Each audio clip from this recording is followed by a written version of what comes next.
In 1979, Ridley Scott's Alien unleashed terror into cinemas. The movie created one of the most iconic movie monsters in history. Its blend of isolation, claustrophobic setting, and fear of the unknown made Alien one of the greatest horror films of all time. In 2014, Alien Isolation unleashed terror to the home console. It combined sci-fi and survival horror in a way that few games had done in the past. It achieved universal praise, but what is it like to complete? Hey everyone, and welcome back to a brand new episode of The Completionist, where we don't just beat the games, we complete them. Survival horror games fill a special place in my heart, and usually have some sort of fun completion criteria attached to them. Let's find out how scary a perfect organism can be when I complete Alien Isolation.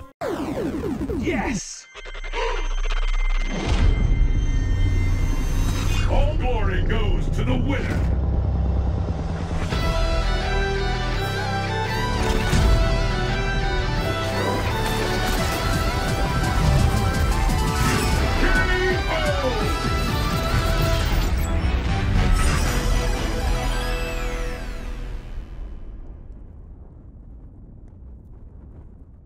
Survival horror games are a mixed bag when it comes to completion. Sometimes they can be as simple as just getting through the game, and the hardest part is trying to sleep at night from an endless onslaught of scares. While in other games, completion is the actual most horrifying element. Games like Resident Evil and Silent Hill require multiple playthroughs and excellent gameplay and execution in order to fully complete them. Because of this, I wasn't fully sure how Alien Isolation was going to go. I played a little bit of Alien when it first came out about 10 years ago, but as happens often, I ended up dropping it for another game to complete and never ended up picking it back up, which I'll admit feels like a mistake. So many people have told me how good this game is. I felt like I was missing out on one of the best survival horror games ever made. That's how much it was hyped up to me. Alien Isolation takes place 15 years after the events of the original Alien film. You play as Amanda Ripley, daughter of former protagonist and one of the most badass characters in movie history, Ellen Ripley. Turns out the flight recorder for the Nostromo has been discovered, and Amanda, along with a small crew, are going to retrieve it. When they arrive at the space station where it was being held,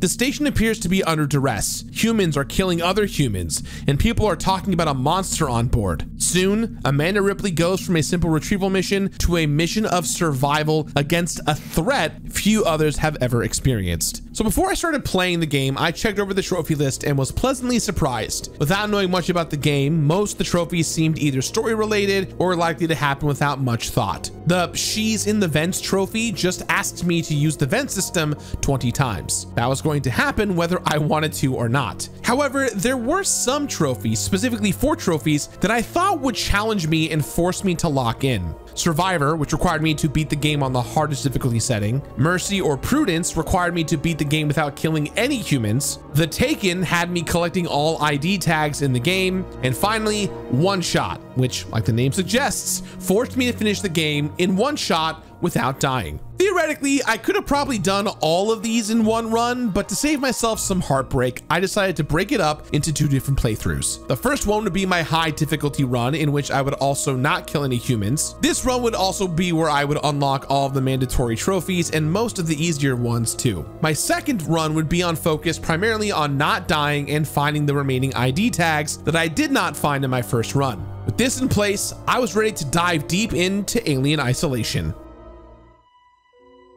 Before I started my first playthrough, I needed to select my difficulty. The Survivor trophy tasked me with beating the game on the hardest difficulty setting. Now, the hardest setting is called Nightmare. In this mode, the random loot you find is drastically diminished, and the enemies are even better at killing you. It also removes your HUD completely, so you can no longer tell how much health or ammo you have. And the motion tracker, one of the most useful items in the game, flickers more often, making it way harder to tell where the enemies are at. This is difficult. It is demanding, and it is actually unnecessary for unlocking this trophy. See, Nightmare difficulty was added later on in the game as a tougher challenge for players to conquer. However, the trophy only requires you to beat the game on hard mode, which, to be clear, is still pretty dang hard. The enemies are still able to find you pretty fast, and it takes only a couple of hits to disintegrate your health bar. For my first run, I chose hard mode since I was also trying to knock out as many other trophies as I could. It took just one chapter in this game for me to understand how much the atmosphere atmosphere is going to play a part in my entire experience. Obviously, one of the best parts of the original Alien movie was how claustrophobic the Nostromo felt. This game replicates that feeling with narrow corridors and a ship that is constantly making noise. Before I even saw the alien for the first time, I felt their presence. The shuffling in the duct system alone was enough to make my arm hair stand on end. Amanda wasn't aware of the danger she was in, but I certainly was. But other than the feeling of dread, the first 2 chapters were not a problem. They were primarily tutorials that showed you the ins and outs of surviving on your new ship, how to protect yourself from other humans both through combat and through more stealthy means. There were a couple of encounters, including my first scripted cutscene with the alien itself, but nothing that posed any threat. And then I entered this room. This was my first roadblock, and it taught me how little I knew about the game. As soon as you enter the room, a woman is alerted and sends warning shots your way. Occasionally I would get hit by these, but they were pretty easy to duck out of the way. If you approached the area where she was, you would find a handy dandy hacking machine. Picking this up is both necessary and the trigger for my new hell. A bunch of people enter the room and begin hunting you down, and wouldn't you know it, they come out of the location that you need to enter. I must have died 10 to 15 times just trying to sneak past them before inevitably being located and taken out with 2 swift gunshots. My big takeaways here were that not killing any humans was going to make getting through some of these areas way more difficult than I originally thought. And then also that the save system in this game would be more intricate than I anticipated. Normally in games, you'll get an autosave that will start right from where you start off an encounter. But in Alien Isolation, you need to save at special save stations. This isn't quite like needing ink ribbons in Resident Evil, but in order to save, you need to go to a save station, wait 3 seconds to make sure that nothing kills you, then save your game. These manual saves were plentiful, but I was always on the lookout for another save station. Eventually, through pure stubbornness and grit, I was able to get out of that room and proceed to the rest of the mission. Mission 3 wasn't done with its shenanigans. This was also our first real encounter with the alien, and it is terrifying. The visual design is straight out of nightmares, and the sounds it makes sends chills up my spine. All it took was one quick scripted moment to make me consider putting down this game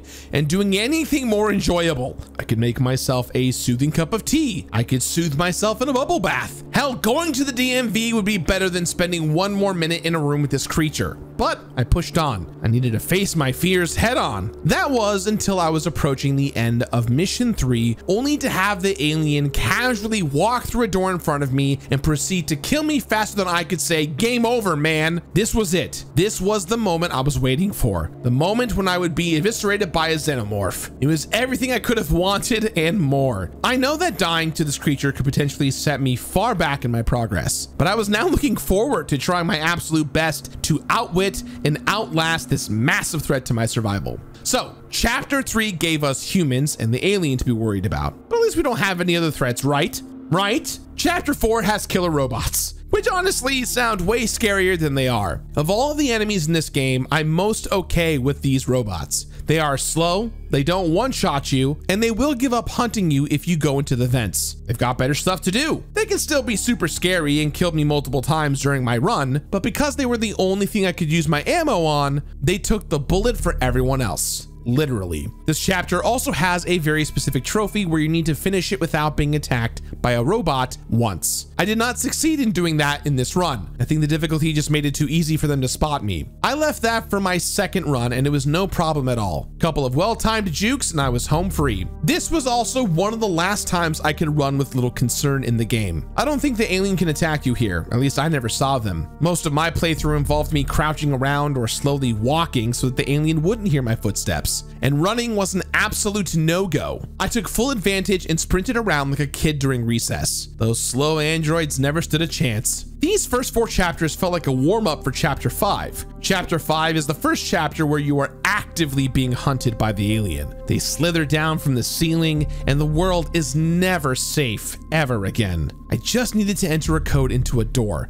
but I was paralyzed with fear. No video game creature has ever stalked me quite like this before. The alien's AI is designed so that it both constantly knows where you are and also doesn't know where you are. This tightrope leads to some of the most intense stealth in a video game I've ever experienced. No place ever felt safe. Lockers felt like a prison, and hiding under gurneys and desks just made me look like a big ass dummy. The best advice I could give for this chapter is also pretty unintuitive. Just go for it. I eventually just started blitzing through the corridors and tried to keep ahead of the alien spawning in. All these chapters introduced new elements to the game. You had encounters with humans, encounters with androids, and a long encounter with the alien. Chapter 6 is where everything comes together and you have to deal with every threat at once. It was also the first time that I got grabbed out of a ceiling vent by the alien, and that was only a minor traumatic experience. This was yet another chapter where not being able to kill humans really made everything more difficult. They are placed throughout the level in such a way that it's almost impossible not to get seen. If I wasn't getting bombarded from the vents by the alien, I was getting shot up by the humans that clearly have poor threat assessment. Yet this chapter was also when I really started to understand the flow of the game. The way that objectives worked usually go like this. Go to point A, unlock something, and return to point B. I figured out how to properly use the motion tracker to keep track of the enemies I knew the location of, like androids and humans, and how to discern the alien roaming the vents on the tracker. I knew stealth was important, but this chapter forced me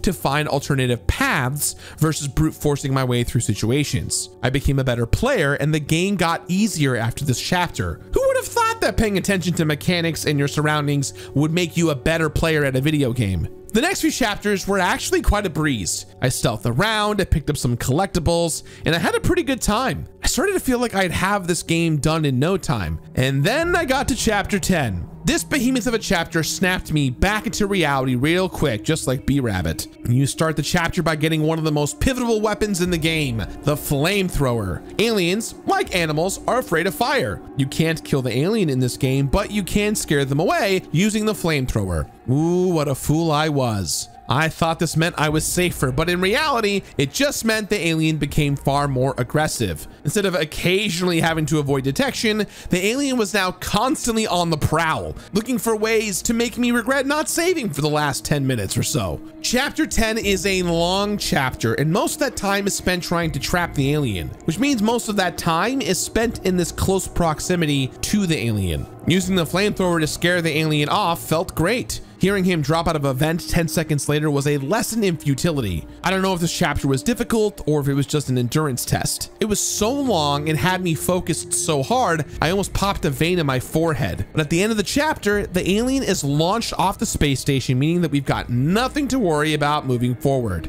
And I was actually right on this one.